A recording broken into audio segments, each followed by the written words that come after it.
지금부터 제가 어떤 지역을 불러줄 테니까요. 이 지역에 공통점이 있는데 그것이 무엇인지 한번 생각해 보면 좋겠습니다. 강진군,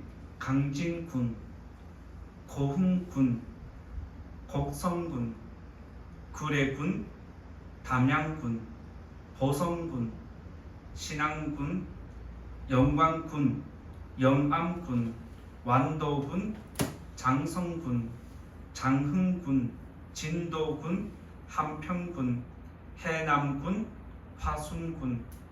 어떻게 특징 찾으셨나요? 예? 남쪽. 예, 남쪽인데 전라남도 쪽에 다 지역이 있는 거죠. 네. 예, 우리 교회는 전라남도 쪽에 있는 분들이 많으셔서 지역명 딱 듣는 순간 내 고향인데 하는 순간 또 내 본가인데 하는 생각이 있을 거라고 생각됩니다. 그렇죠? 네. 또 하나 더 알려드릴게요. 또 들어보시고 어느 지역인지 또 맞추시면 됩니다. 고령군, 문경시, 봉화군, 상주시, 성주군, 안동시, 영덕군, 영양군, 영주시, 영천시, 울릉군, 울진군, 의성군, 청도군, 청송군. 이 지역은 어디일까요? 경상북도라는 거 아시겠죠? 그러면 전라남도에서 지금 이야기해 준 지역과 경상북도에서 지금 얘기해 준 지역에 공통점이 있습니다. 혹시 아는 분 있을까요? 맞추시는 분에게 오늘 옥수수 하나 더 드릴게요. 모르시겠죠? 저도 몰랐습니다. 하기 전에는. 그러면서 제가 또 한번 쭉 이제 행정안전부의 홈사이트 들어가서 자료를 또 찾아봤는데 강원도에는 12개, 경남에는 11개, 전라북도는 10개, 부산광역시에서도 3개, 대구광역시에서도 3개, 인천광역시는 2개, 경기도는 2개. 이렇게 행정안전부에 올라와 있습니다. 자료가. 그게 첫 번째는 1등, 두 번째는 2등, 전라남도가 1등, 경상북도가 2등 해서 쭉 내려와서 광역시까지 3개씩 들어가 있는데 이게 지금 뭐냐면 우리나라에서 지방소멸 위험지역입니다. 지방소멸이 가장 먼저 위험수위에 오른 게 전라남도이고 두 번째가 경상북도인데 그 다음에 다른 시군도 북도 이렇게 있는데 제가 보다 보니까 부산광역시가 있어서 깜짝 놀랐고 대구광역시가 있어서 깜짝 놀랐습니다. 왜냐하면 제가 대구 남구 출신인데 소멸지역이 대구 남구가 들어가 있는 거예요. 아니 거기가 시내와 같은 곳인데 왜 사라질까라고 의아하지만 어떤 자료를 가지고 소멸 지역으로 했는지 어떤 자료를 근거로 했는지 다 나와 있습니다. 아 그렇구나라고 제가 인정을 하게 되었는데 이것은 지금 행정안전부에서 21년 10월 달에 지금 자료를 올린 것인데 앞으로 5년마다 이제 이 기준을 해서 앞으로도 계속해서 소멸되는 지역이 얼마나 또 더 빠르게 축소되고 있는지 자료를 올린다라고 이야기를 하고 있습니다. 내가 살고 있는 지역이 내 고향이 어떠한지 알아보시면 또 이 정도로 지금 심각하구나 알 수 있을 거라 생각되어집니다. 이렇게 각국이 출산율을 높이기 위해서 노력하고 있습니다. 그리고 각국이 자기 나라가 소멸되지 않도록 노력하는데 우리나라는 지금 굉장히 심각한 상황입니다. 그래서 우리나라도 지방 소멸을 막기 위해서 노력을 하는데 왜 각국이 또 우리나라가 지방 소멸을 막으려고 노력하냐면 국가 안보와 문제가 있기 때문에 그렇습니다. 인구가 줄면 국가를 책임질 수 없고 군인이 없어지고 생산 인구가 없어지면서 계속해서 우리나라는 유지하기가 힘들어집니다. 그래서 지방이 소멸되는 것은 나와 상관없는 것 같지만 국가의 존립이 위태로울 수 있습니다. 인구가 사라지면서 나타나는 문제는 여러 가지 문제가 있겠지만 오늘 그것을 말씀드리는 게 아니라 우리의 믿음 생활에도 이런 문제가 지금 발생되고 있다는 사실입니다. 한국 교회가 직면한 위기가 있다면 지금 이 시대는 믿음이 사라지는 시대입니다. 믿음을 등지는 시대입니다. 믿음이 사라지고 등지는 시대에 플러스 인구 감소가 줄어들고 있습니다. 교회도 지금 성도들의 출석률이 다 떨어지고 있습니다. 여기서 더 심각한 문제가 무엇이냐면 아직도 기독교 인구는 어느 정도 일정 선을 유지하고 있지만 예배 드리는 성도는 줄어드는 데 비해서 교회 안 나가는 성도, 여러분들이 잘 알고 있는 가난한 성도의 비중이 급하게 늘어나고 있다는 사실입니다. 교회 나와서 예배는 드리지 않는데 아직도 기독교 인구는 각자의 삶 속에서 자리를 잡고 늘어나고 있다는 것입니다. 인구와 지방 소멸이 국가 미래에 위험한 것처럼 교회에도 성도님들이 빠져나가는 것은 교회 위기와 같은 것입니다. 인구 소멸과 성도의 소멸은 그러면 이 시대에 있는 문제인가라고 우리가 생각할 수 있습니다.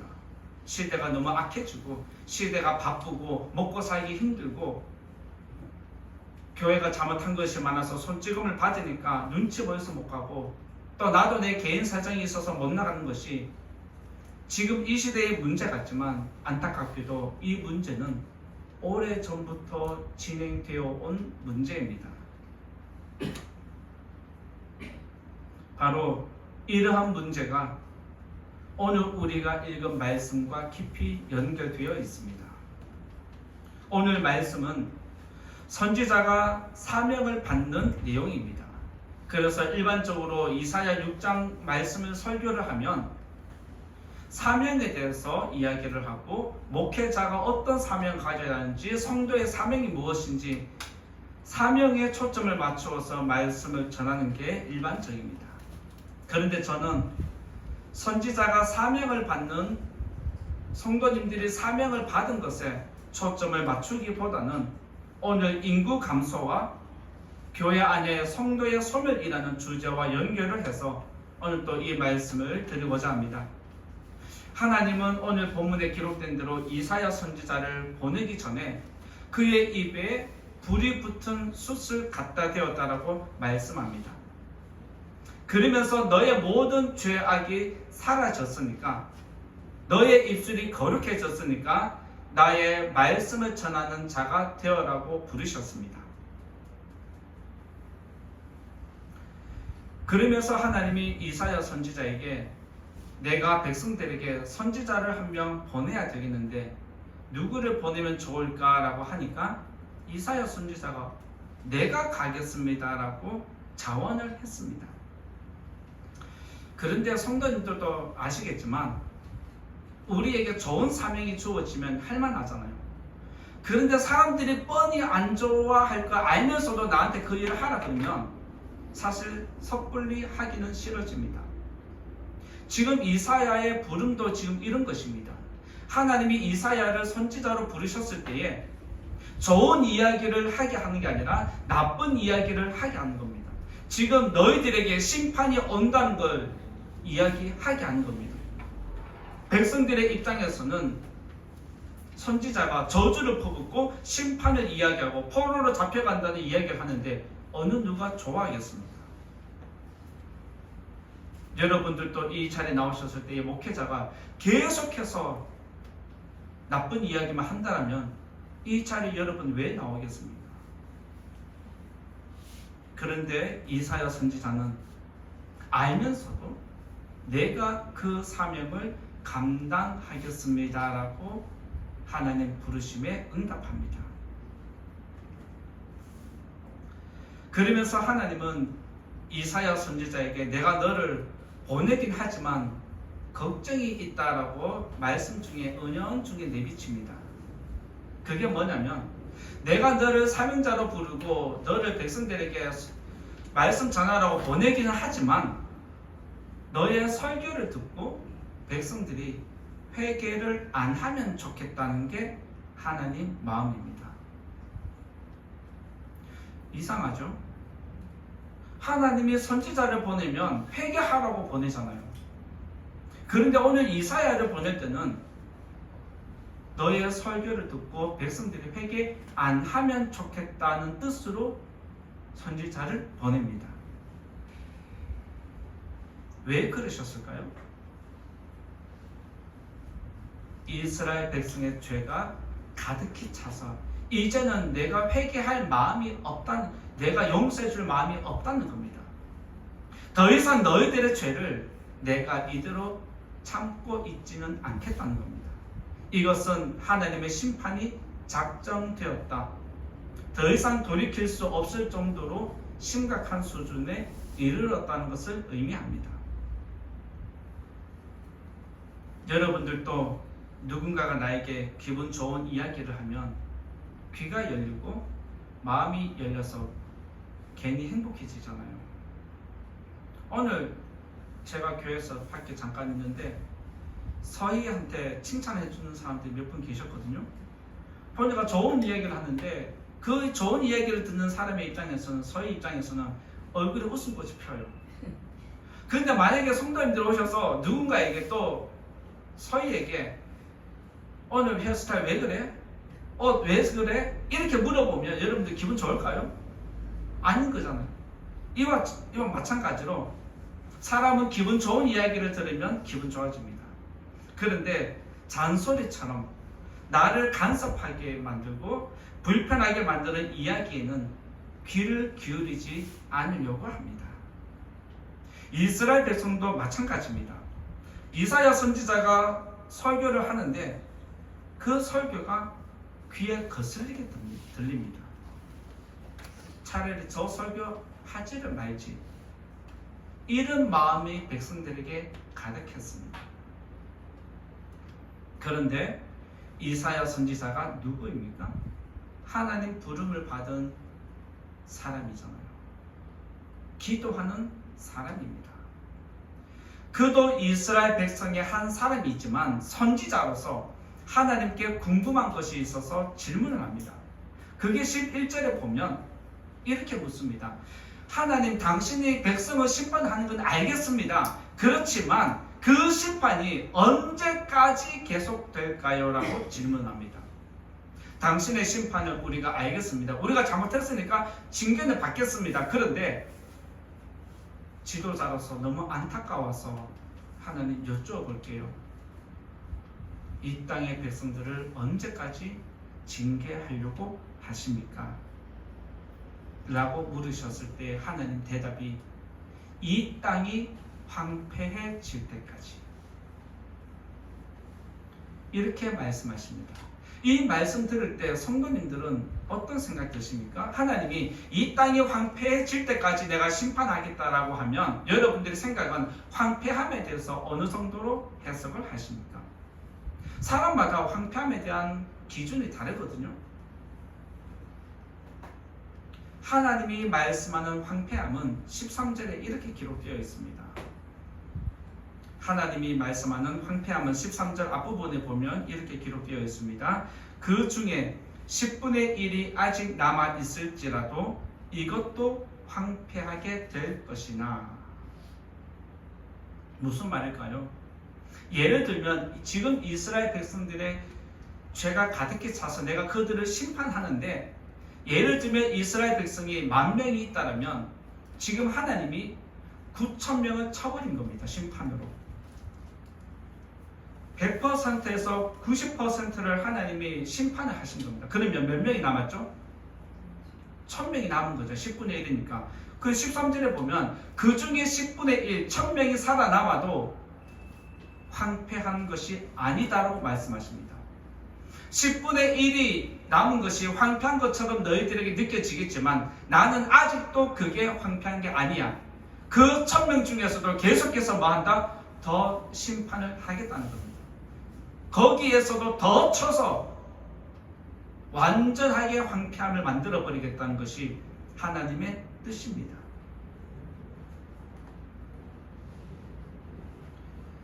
어느 순간 9,000명이 사라지고 1,000명이 살아남을 때 이 땅이 황폐하지만 내가 살았네 라고 안심하기는 이르다는 겁니다. 하나님이 말씀하는 황폐함은 1,000명이 살아남은 중에 사람들이 또 죽어나가는 것을 보면서 이제 정말 끝이구나, 이제 절망이구나, 더 이상 이 땅에 희망이나 소망이 없구나, 나도 이제 포기해야 되겠구나 라고 할 정도로 극도로 다운됐을 때, 이제는 절망이 내 백성들을 사로잡았을 때까지 하나님이 계속해서 황폐하게 만들겠다는 겁니다.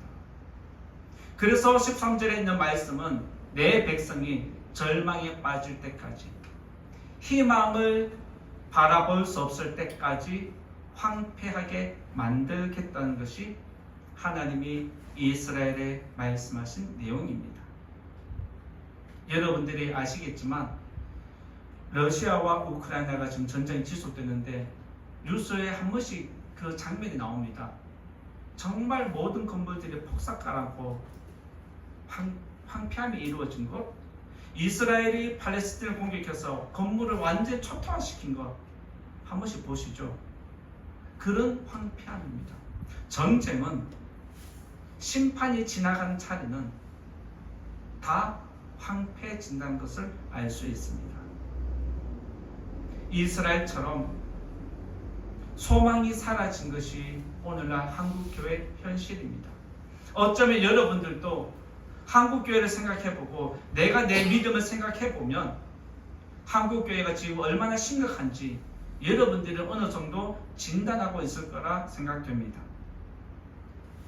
이런 안타까운 현실 속에서 우리가 믿음을 지키고 살아가야 하는데, 이 현실을 살아가는 우리의 존재가 무엇인지 먼저 깨달으셔야 합니다.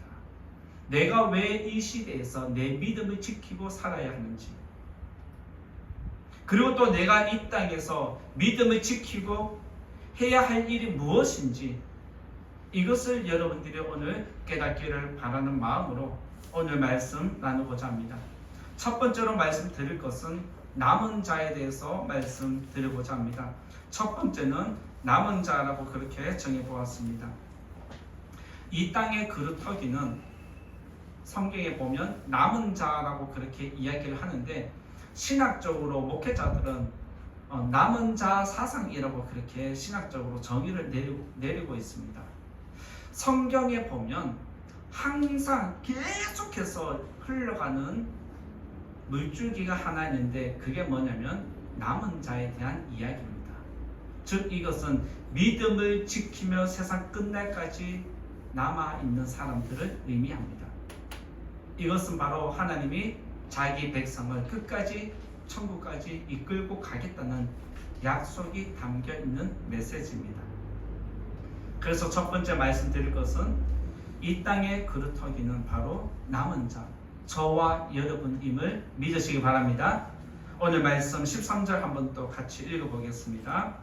13절 읽어봅니다. 시작. 그 중에 10분의 1이 아직 남아있을지라도 이것도 황폐하게 될 것이나 밤나무와 상수리나무가 배임을 당하여도 그 그루터기는 남아있는 것 같이 거룩한 씨가 이 땅에 그루터기니라 하시더라. 이 말씀에서 오늘 우리가 얻을 수 있는 영적인 교훈은, 하나님은 그의 백성을 심판하십니다. 그런데 꼭 기억해야 할 것은 전멸시키지 않는다는 것입니다.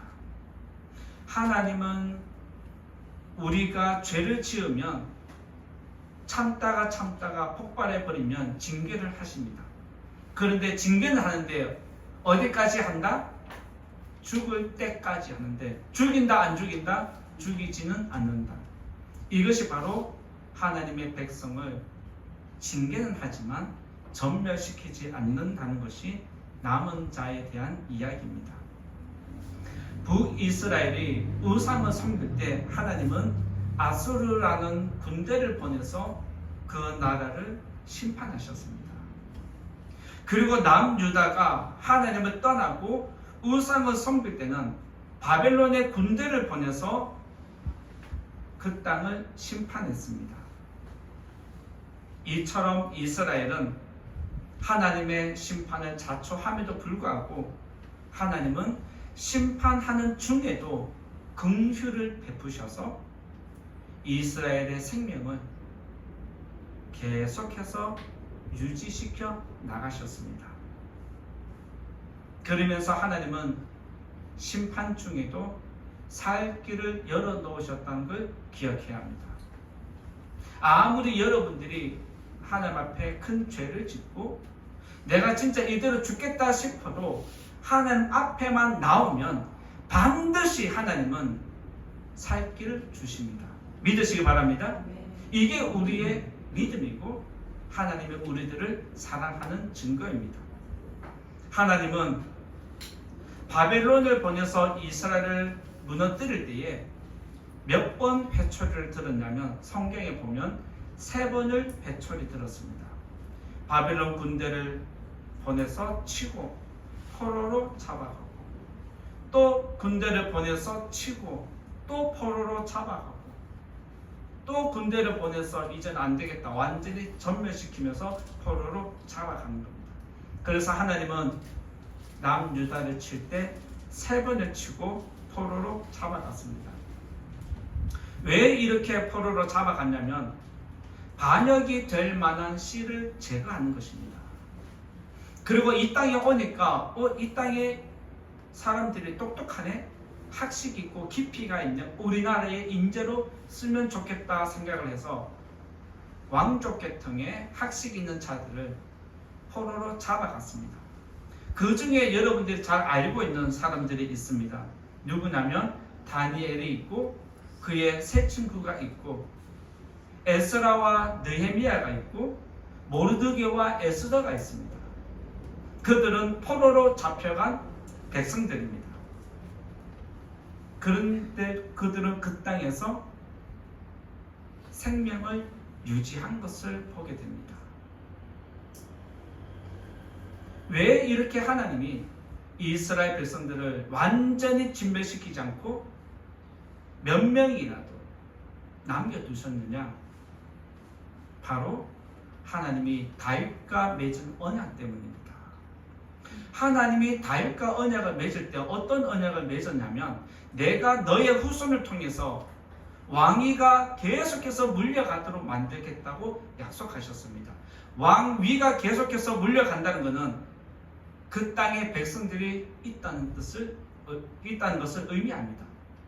그래서 하나님은 다윗과 맺은 언약 때문에 이스라엘의 왕위가 백성이 지속되어야 되기 때문에 이스라엘 백성들이 전쟁을 그렇게 겪었어도 바벨론의 포로로 잡혀가서 노예 생활을 하면서도 70년 동안 숫자가 늘어나면 늘어나지 줄어들지 않았다는 겁니다. 그리고 그들이 바벨론 땅에서 평생토록 노예 생활만 한 건 아닙니다. 그 땅에서 고위직에 오른 사람들이 있었습니다.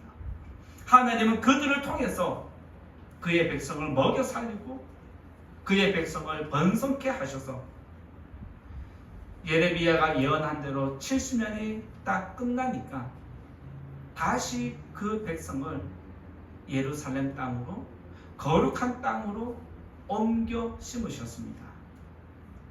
이것이 하나님이 그의 백성을 사랑한다는 증거이고 내가 내 백성을 한번 선택하면 끝까지 책임지겠다는 아버지의 약속이 담겨 있습니다.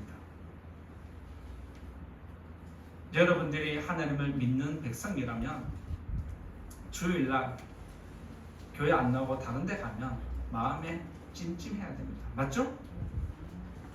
찜찜함 있으시죠? 네. 저도 한 번씩 목사지만 주일날 좀 어디 좀 빼먹고 주일 끼워서 어디 좀 갔으면 좋겠다 하는 마음이 저도 있는데 성도님들도 없겠습니까? 그런데 그는 바람이지 막상 가보면 마음이 편치 않습니다. 목사님 저는 편안하던데요 하면 혼나야 되는 성도입니다. 주일날 우리가 예배를 빠뜨리고 다른 지역에 어디에 이리저리 가면 마음의 찜찜함, 오늘 또 예배를 내 자리를 지키지 못했다는 그것이 있어야 합니다. 이것이 바로 내가 하나님의 사랑을 받고 있다는 증거입니다. 이스라엘이 아수르와 바벨론에 멸망한 이유가 무엇인지 아십니까? 대충 다 알고 계시죠? 그런데 크게 뭉뚱그려서 이야기를 하면 죄송하게도 영적인 지도자들이 하나님을 떠났기 때문에 그렇습니다. 이스라엘이 멸망당한 것은 지도자들이 하나님을 버리고 우상을 섬겼기 때문인데, 마찬가지로 오늘날에도 한국교회의 영적인 지도자들이 하나님을 떠나고 우상을 섬기면서 많은 성도들이 지금 갈 길을 잃어서 방황하고 있습니다. 이것은 저만 아는 게 아니라 여러분들도 알고 있는 사실입니다. 그리고 한국교회 기독교 방송을 들어보면 계속해서 나오는 이야기가 뭐냐면, 교회 성도는 줄어드는데 가나안 성도는 늘어나고 있다라고 방송에서 공공연하게 이야기를 합니다. 그리고 큰 교회 목사님들도 그렇게 설교할 때 그렇게 인용을 자주 합니다. 그런데 가나안 성도들이 늘어나는 것에 대해서 목회자들이 내가 잘못해서 이렇게 되었다 말한 방송은 저는 아직 한 번도 들어본 적이 없습니다. 물론 저도 이 자리에 서 있는 지도자로서 안타까운 마음과 죄송한 마음은 지금 가지고 있습니다. 그렇기 때문에 이 자리에서 이 설교를 하면서 내가 내 목회를 다시 한번 돌아보고 나에게 맡겨주신 영혼들이 방황하지 않고 힘들어하지 않기 위해서 내가 어떻게 해야 되는지 주님께 기도하면서 이 말씀을 준비했습니다. 그 당시에도 지도자들이 타락했을 때에 백성은 갈 길을 알지 못하고 헤맬 때에 예수님이 그들을 다 불러들이셨습니다. 예수님이 그들을 부르시고 그들에게 하나님 나라를 이야기해주고 복음을 들려주고 그들의 상처를 감싸주고 그들의 찢어진 것을 꿰매어주고 그들에게 먹을 것을 주고 입힐 것을 입혀주면서 그 백성들을 돌봐주셨습니다. 바벨론에서 70년의 포로 생활은 결코 좋은 것만은 아닙니다. 그런데 하나님은 이스라엘을 징계하지 않으면 다시 거룩한 뿌리를 내릴 수 없기 때문에 거룩한 땅에서 거룩한 뿌리를 내리기 위해서는 반드시 그 죄값을 치러야 한다는 겁니다. 그래서 하나님은 어쩔 수 없이 그 백성을 바벨론 땅이라는 곳에 포로 생활, 노예 생활을 70년 동안 하게 만드셨습니다. 그러면서 동시에 하나님은 바벨론이라는 그 악한 땅이, 그 세상의 땅이 부패하지 않도록 이스라엘 백성들을 통해서 유지시켜 가셨습니다. 이스라엘 입장에서 볼 때는 내가 지금 심판을 당해서 우리 가족들이 험한 죽임을 당해서 우리는 어쩔 수 없이 지금 바벨론의 포로로 잡혀왔지만 하나님은 세상이라는 바벨론 땅에 거룩한 백성들을 심어 놓으셨습니다. 그러면서 내 백성도 살리고 세상이라는 바벨론 땅을 거룩하게 만들어 가기 위한 일들을 하나님은 이루셨습니다. 이렇게 바벨론에서 초라한 삶을 시작했던 이스라엘 백성은 바로 70년 전에는 소망이 없는 하나의 그루터기였지만 70년이 지나고 나니까 거대한 나무가 되어서 이제는 이 나무를 바벨론에서 뽑아다가 예루살렘에 심어 놓는 것이 하나님의 뜻이었습니다. 그래서 하나님은 자신의 백성을 징계하지만 어쩔 수 없이 허용하셨다가 때가 되니까 내 백성을 통해서 다시 거룩한 나라를 세우겠다 뜻을 작정하시고 거룩한 나라를 세워 가십니다. 이런 모습을 우리가 또 적용해 본다면 바벨론의 포로로 흩어진 백성들이 오늘날 현 시대에 가나안 성도와 같다라고 저는 생각합니다. 한국 교회가 흔들리고 무너지면서 많은 성도들이 교회를 떠났습니다. 그리고 그 숫자는 통계적으로도 나타납니다. 그들은 교회에 지금 출석하지 않고 있습니다. 기독교 방송에서 기도해 달라고 오는 상담 전화를 목사님이 받고 해준 거 보면 교회 안 나가는 성도라고 이야기를 합니다. 그 정도로 그 숫자가 많아졌다는 것입니다. 성도가 교회를 떠난 것은 왜 떠났을까요? 성도가 잘못해서 교회를 떠났을까요? 아니면 교회와 지도자들이 잘못해서 성도들이 교회를 떠난 것일까요? 여러분들이 대충 짐작하고 있듯이 교회와 지도자들 때문에 성도가 떠난 경우가 허다합니다. 그들이 잘못해서 떠났다기보다는 교회가 잘못된 길로 가고 목회자가 덕이 안 되고 오히려 자꾸 죄를 짓는 모습을 보여주기 때문에 성도들이 교회를 떠난 것입니다. 하나님은 이스라엘이 죄를 지으면 그의 백성을 치시고 그의 백성들을 흩어버린 것처럼 오늘날 한국교회가 하나님 앞에 죄가 가득히 차니까 한국교회가 죄가 많아서 지금 치시고 성도들을 흩어버린 겁니다. 그 결과가 지금 교회에서 예배하는 성도는 소멸되고 있고 가나안 성도는 증가하는 수치로 나타난 것입니다.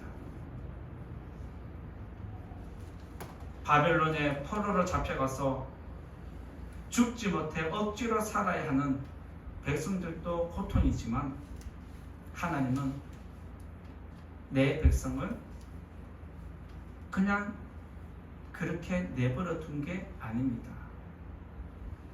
교회가 상처투성이고 교회 가면 죄를 지으니까 지도자와 교회가 올바르게 이끌지 못하니까 교회를 떠나가는 가난한 성도들이 근근히 믿음을 억지로 유지하며 지금 버티고 있지만 하나님은 그들을 각자의 자리에서 믿음을 지키도록 하나의 그루터기로 지금 사용하고 계십니다. 지금 이 땅에는 교회를 떠난 그루터기들이 많이 있습니다. 하나님이 이스라엘 백성을 바벨론에서 돌이킨 것처럼 때가 되면 언젠가는 흩어져 있는 이 그루터기들이 지금은 소망이 없는 것처럼 보이지만 어느 순간에 하나님께서 그들을 통해 이 땅에 거룩한 나라를 세워갈 줄 믿습니다. 저와 여러분은 아직은 가난한 성도가 아니라 할지라도 내가 지금 이 땅에서 살아가고 내 믿음을 지키는 자체가 그루터기라는 사실을 기억해야 합니다.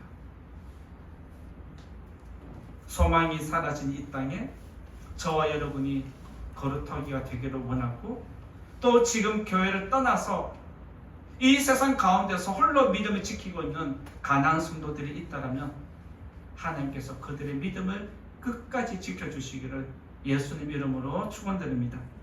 두 번째로 말씀드릴 것은 이 땅의 그루터기는 다음 세대라고 저는 또 말씀 전하고자 합니다. 이 땅의 그루터기는 두 번째로 다음 세대라고 이야기할 수 있습니다. 13절 말씀 또 같이 한번 읽어보겠습니다. 시작.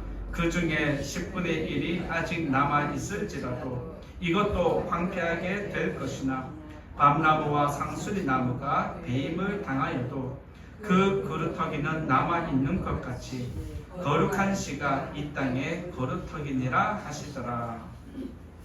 앞에서 제가 설교를 할 때 인용해 온 부분이 지방 소멸에 대한 이야기였습니다. 인구 소멸과 지방 소멸은 한마디로 정리를 하면 다음 세대로 연결되지 않는다는 겁니다. 세대가 끊겼다는 의미입니다. 소멸이 심각한 지역의 인구 분포를 보면 역삼각형 구조입니다. 나이 많은 분들이 역삼각형으로 해서 나이가 적을수록 뾰족하게 자리 잡은 것이 지방 소멸 지역의 모습입니다. 마찬가지로 지금 한국교회도 어떤 구조를 갖고 있냐면 역삼각형 구조를 갖고 있습니다. 시골과 도시교회는 이 역삼각형 구조가 지금 위험 수준에 도달했습니다. 그리고 유일하게 그나마 위로가 되는 것은 신도시는 역삼각형 구조가 아니라는 사실입니다. 그러면 신도시는 어떤 구조일까요? 사각형 구조인데 높지 않은 사각형 구조입니다. 신도시가 높지 않은 사각형 구조라는 것은 무엇일까요? 세대가 어린아이부터 노인이 이르기까지 골고루 형성되지 않았다는 뜻입니다. 한 나이대에 집중된 것이 지금 한국교회 신도시의 특징입니다.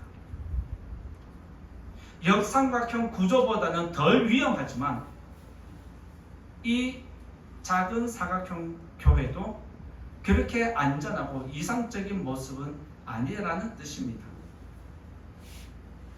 그런데 교회 구조가 역삼각형이든 작은 사각형이든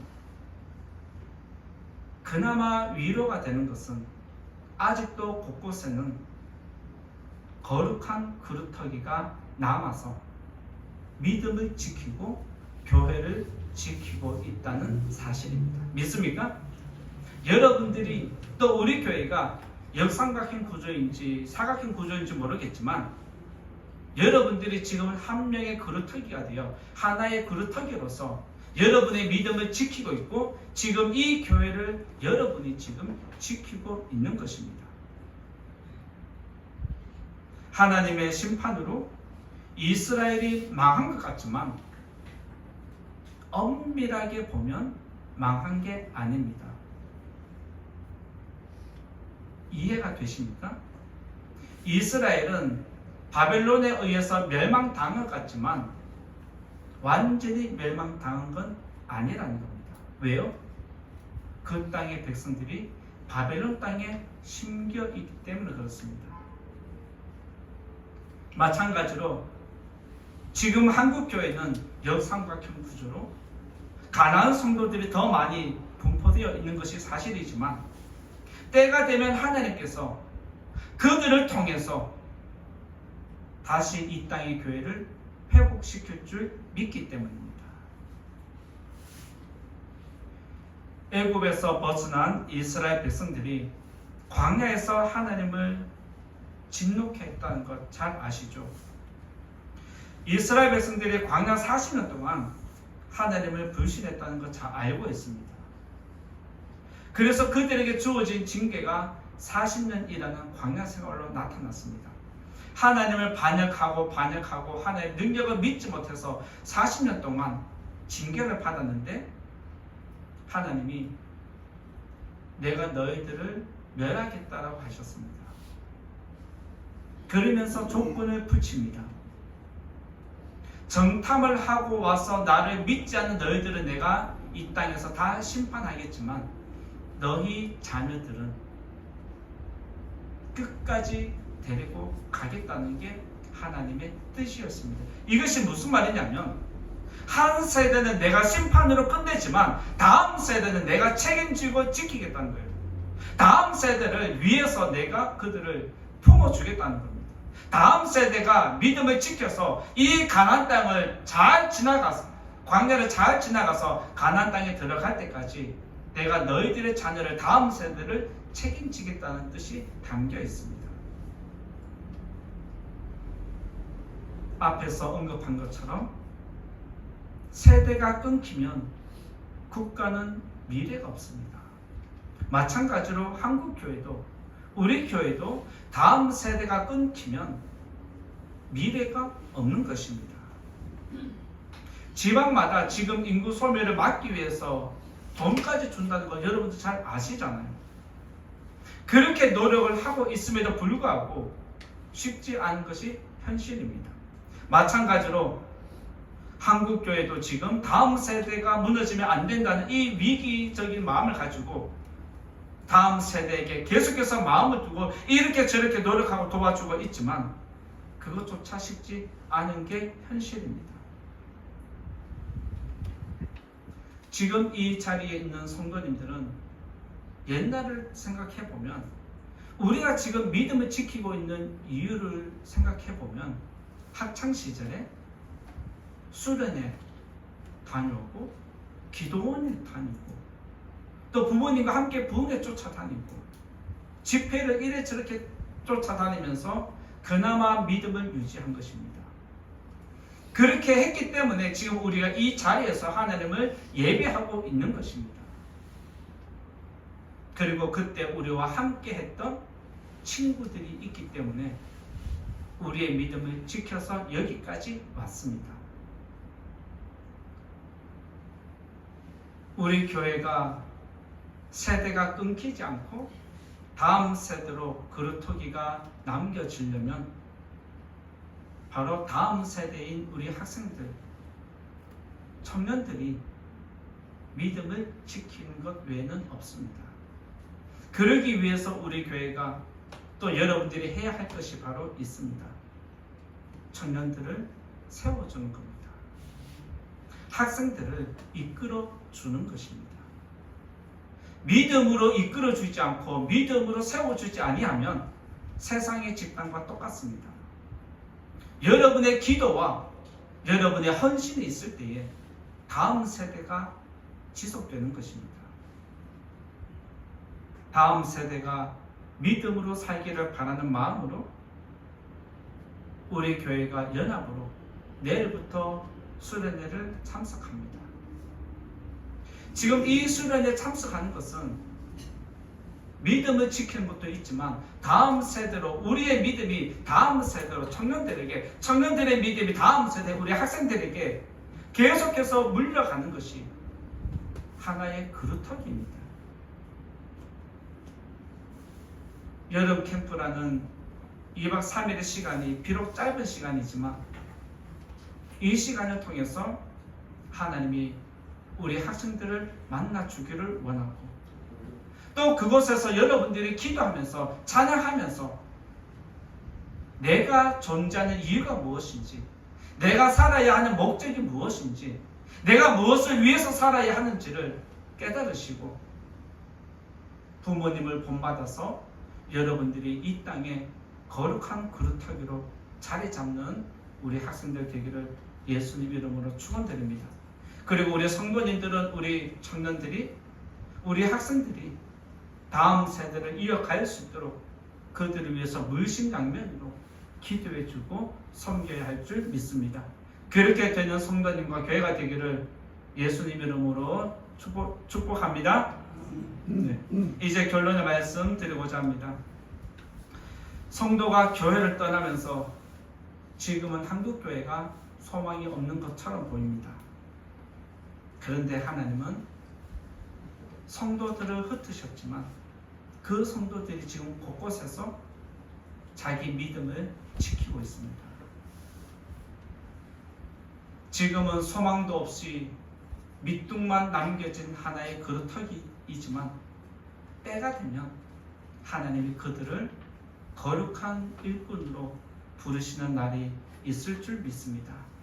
그 날이 이를 때까지 저와 여러분들은 우리 자리에서, 그들은 그들의 자리에서 믿음을 지키고 하나님이 부르실 때에 동서남북 사방에서 하나님의 백성이 일어나 하나님 나라를 크게 이루어가는 이 민족교회가 되기를, 우리 교회가 되기를 예수님 이름으로 축원드립니다.